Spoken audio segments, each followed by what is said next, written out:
the PNGTV live news at 7 p.m. I'm Quintina Naime. 30 homes in the South Wiru LLG in Pangia were damaged from the 7.5 magnitude earthquake that struck the Southern Highlands and Hela provinces in early hours of Monday morning.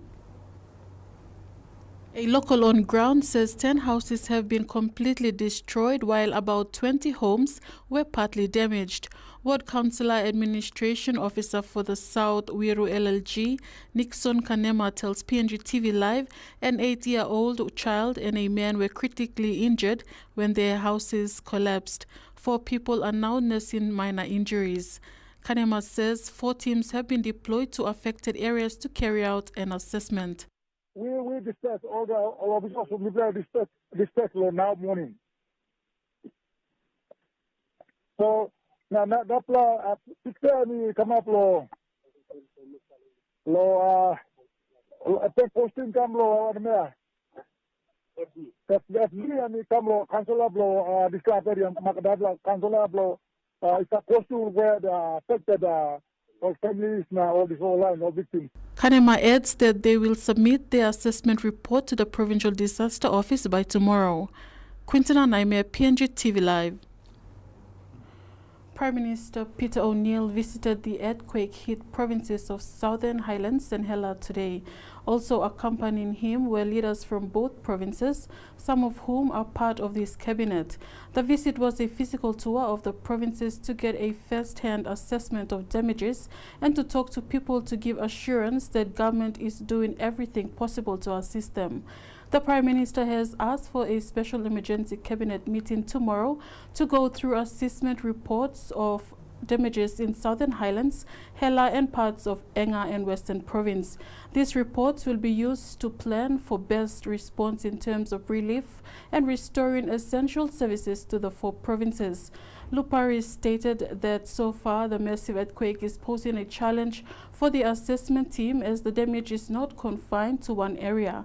The huge area and the fact that most places are not accessible by road along with current difficult weather is a difficult task for the team. Officers from the Defence Force, police and government officials have been mobilized to carry out assessment. Lupari states that so far information has been trickling in. However, all must be processed before being compiled and presented to the government to determine the extent of damages and lives lost. Prime Minister O'Neill returned to Port Moresby this afternoon. Working closely with all the provincial governments so that we can try and firstly bring normalcy back to our communities and our people, making sure that the schools are open, the hospitals are open, the roads are open, so our people can get the services that they truly deserve. That is our first and foremost priority. The second priority is that, of course, we want to get the economically significant valued projects for the nation back on track, and we are working closely with the management and the operators of those fields, and particularly the mining companies that we have in the country. So tomorrow we will be meeting, NEC will be meeting at 2 o'clock after we receive all the reports from various parts of the country, so we can determine the support that we will extend to all these provinces and the communities in those affected areas. So Cabinet will deliberate that on 2 p.m. tomorrow. Meantime, PNG Defence Force has sent a platoon of 30 soldiers to the earthquake-affected areas of Southern Highlands Province. PNG Defence Force Chief of Staff Colonel Ray Numa, in a media briefing this afternoon, says a team was sent today in 2 choppers to the affected areas to carry out aerial surveillance of the region before deployment in the next couple of days. Florida Gulaseni with more. The disaster that occurred in the Southern Highlands region yesterday remains tragic as lives have been lost and a large number of properties damaged. Colonel Ray Numa says Papua New Guinea Defence Force as an institution is always prepared to assist in such activities. What we have done so far is that prior to that we've got our elements who have deployed up in the Highlands, in the Heights and Mendi and Hagen, as well as Enga, have all been stood up again. They're all okay. They are ready to carry on the additional tasks. and providing assistance to the people in the islands. 2 Papua New Guinea Defence Force helicopters left this morning to the earthquake-affected areas with members of the National Disaster Office and the Military Early Deployment Party. Part of the task they're going to do is tomorrow they're going to do aerial surveillance of the Highlands region to assess the damage that's been done and where we can tailor our support, our assistance to assisting operations up in the islands. The Australian Defence Force will be assisting the Papua New Guinea Defence Force upon request to carry out a wider surveillance of areas, knowing the earthquake has also affected other parts of the country. They've got C-130 who will be arriving, maybe has already arrived in country. We've asked for their assistance to assist PNG Defence Force in doing wider aerial surveillance of the disaster area, because we understand that it's not only in the islands, but it's also gone over to some parts of Western Province. Colonel Ray Numa says when details of the affected areas are finalized, troops will be deployed within the next few days. Florida Gulaseni, PNGTV Live. Operations in the Oktedi mine have restarted with a small workforce transported by helicopter. A landslide that blocked off the Oktedi mine access road following the earthquake that occurred in the early hours of yesterday morning. Florida Gulaseni reports. The restart of the mill will be delayed until several pipelines are repaired. Spare pipeline is being moved to the site and welding crews are being mobilized. Restoring safe road access to the mine and mill is expected within the next 1 or 2 days, at which point mine operators will return to normal. Oktedi Mining Limited confirms that the landslip occurred at a section of the Tabubil Mine Road in the Western Province. Employees who worked the night shift at the mine and mill have been relocated safely back to Tabubil by helicopter, with all employees accounted for. The landslip damaged the water and concentrate pipelines at the slip location. Maintenance work on the damaged pipelines will begin as soon as road access is restored and spare pipelines are transported to the location. Managing Director and CEO Peter Graham says no damages have been reported at the mill and mine or in Tabubil Township. However, the nearby Bultem village has lost power and operations, and options for restoring power to the village are being evaluated. Western Province Police tells PNGTV Live today that people of the province remain shocked of the unexpected shake and in fear it may happen again. Florida Gulaseni, PNGTV Live. Enga Provincial Police Commander George Kakas is calling on the people of Kandep in Enga Province to stay put and alert of what has happened in and around them in neighboring provinces. Florida Gulaseni with more. Kakas says the earthquake is rare and having a sudden hit in the region is unexpected, seeing the damage caused. Kandep and Mendi share a border and are 15 kilometers apart. Enga experienced fallen trees, landslides and a few properties damaged during the earthquake. Kakas says police officers are assisting areas affected and warns people in Mendi and Hela to move to safer ground. Meanwhile, PNGTV's attempts to get in touch with PPCs in the Southern Highlands, Mendi and Hela have been unsuccessful due to networks and phone lines cut off in most areas hit. We will keep you updated on this developing story. Florida Gulaseni, PNGTV Live. You're watching PNGTV Live News. More after this break.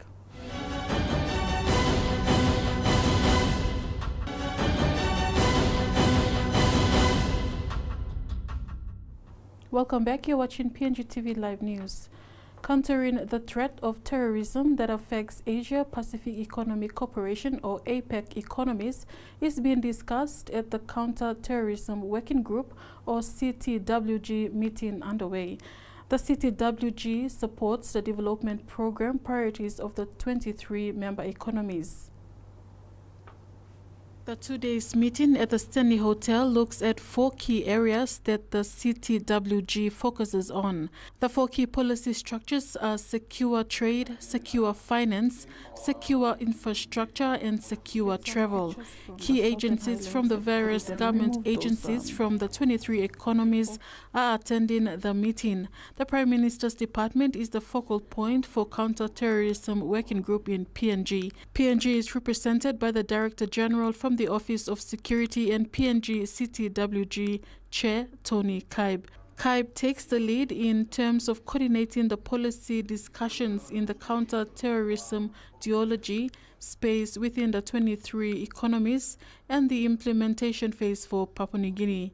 He says some of the issues discussed in this meeting are basically about countering the threat of terrorism that affects the 23 economies in terms of how different economies address them. It may be terrorism threats from Al-Qaeda, from ISIL, from Jemaah Islamiyah, from Abu Sayyaf, all the different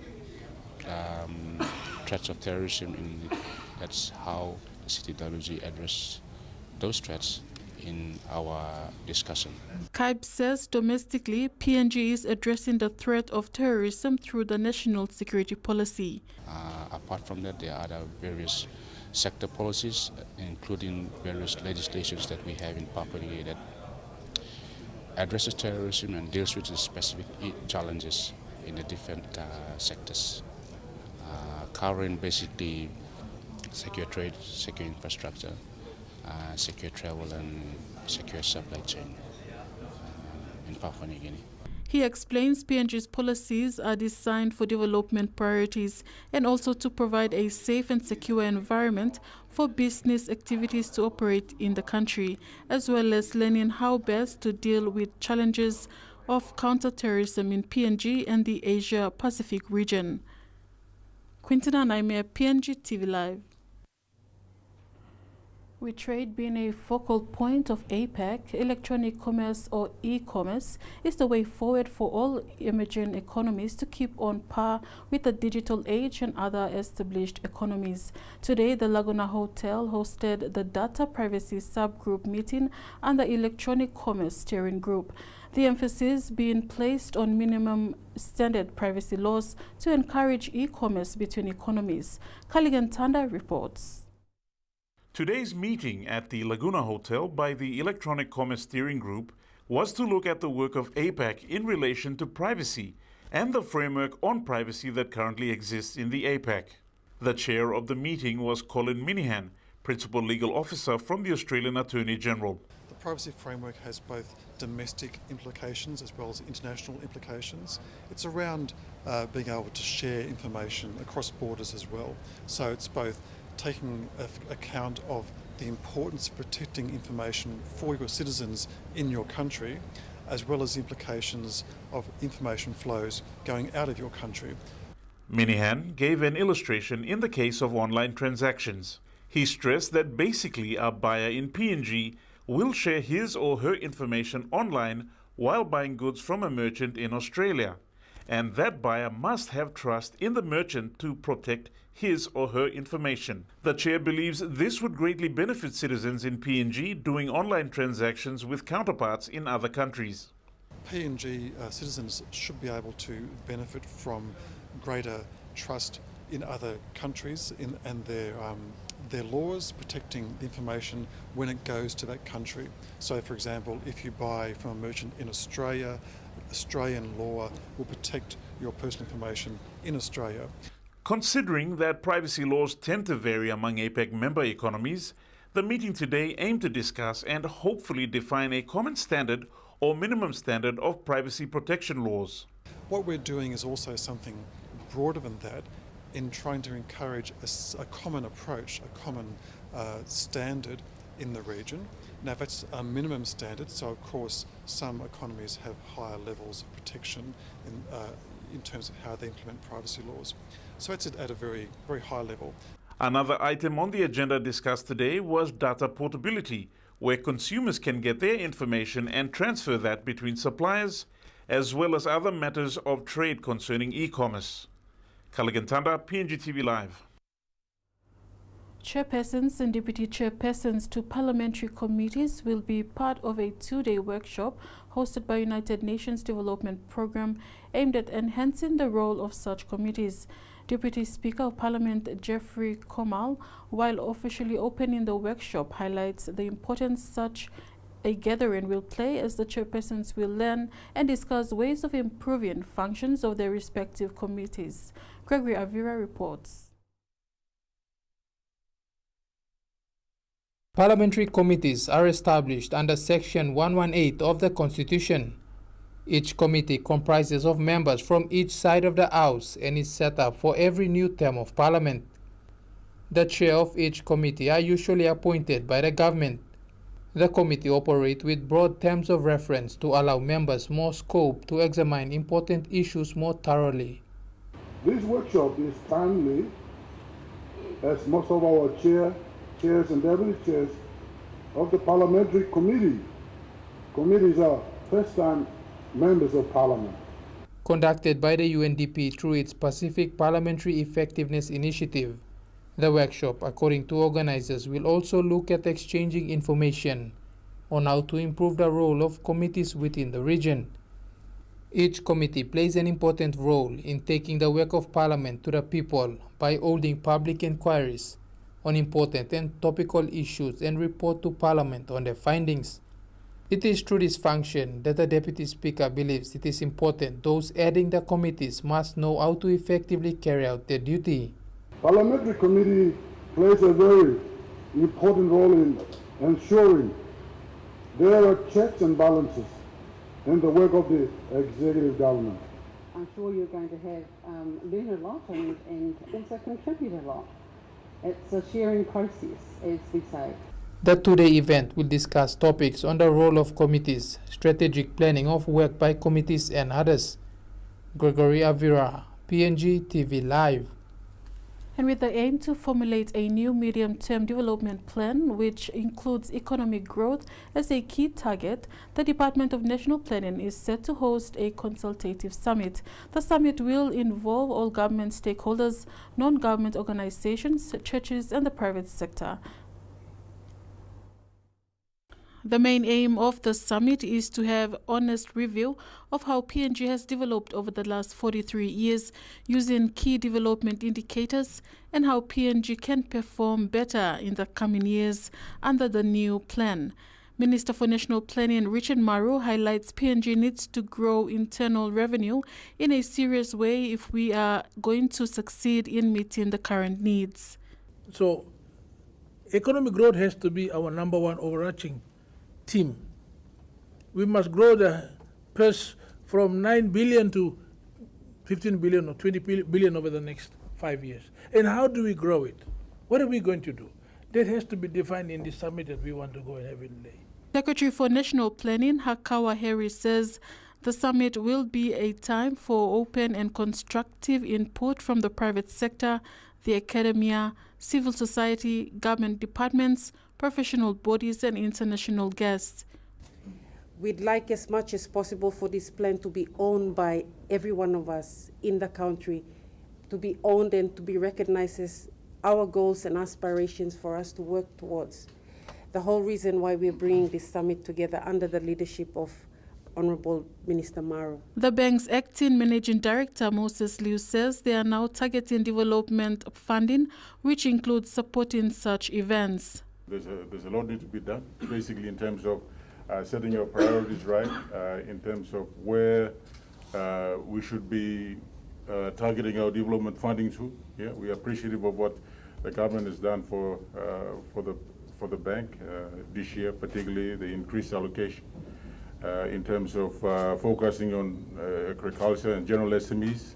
The summit will be held at the Leh International Hotel from the 20th to 22nd of March 2018 with the theme Securing Our Future Through Inclusive Economic Growth. Quintina, Naime, PNG TV Live.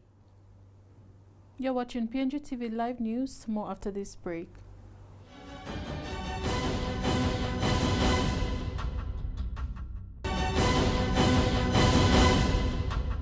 Welcome back. You're watching PNGTV Live News.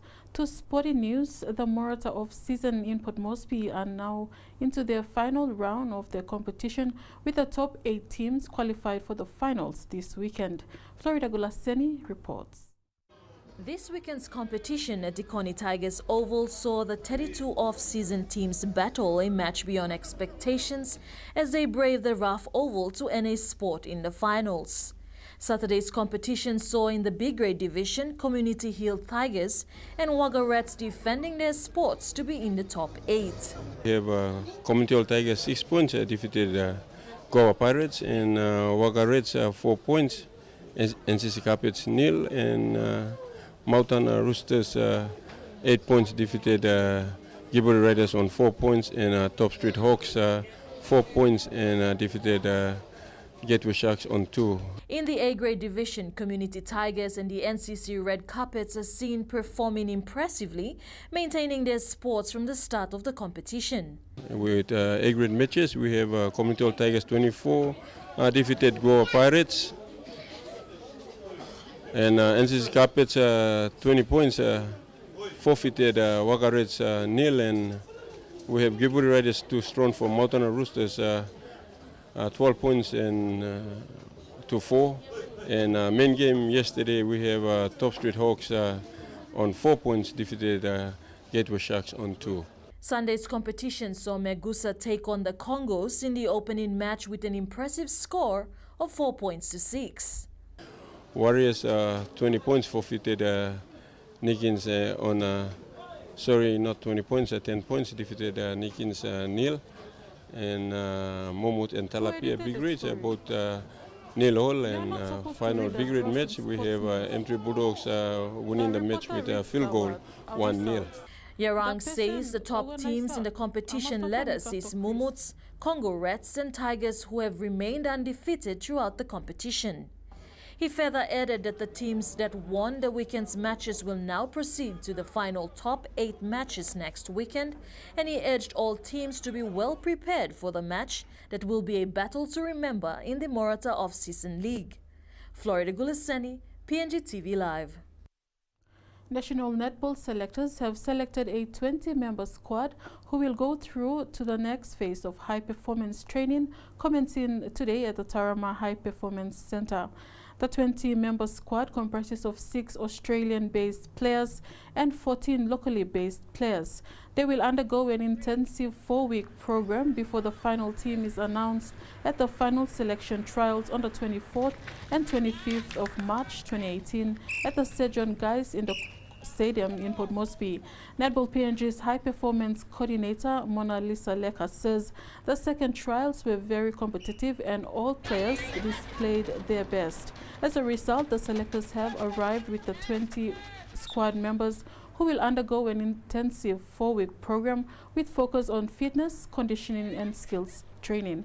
She further states that the selection of the final 12 will be a lot tougher with more scrutiny across performance indicators. The team will spend 2 weeks of intensive training in Brisbane, Australia, before heading to Auckland, New Zealand for the 17th to 21st April tournament.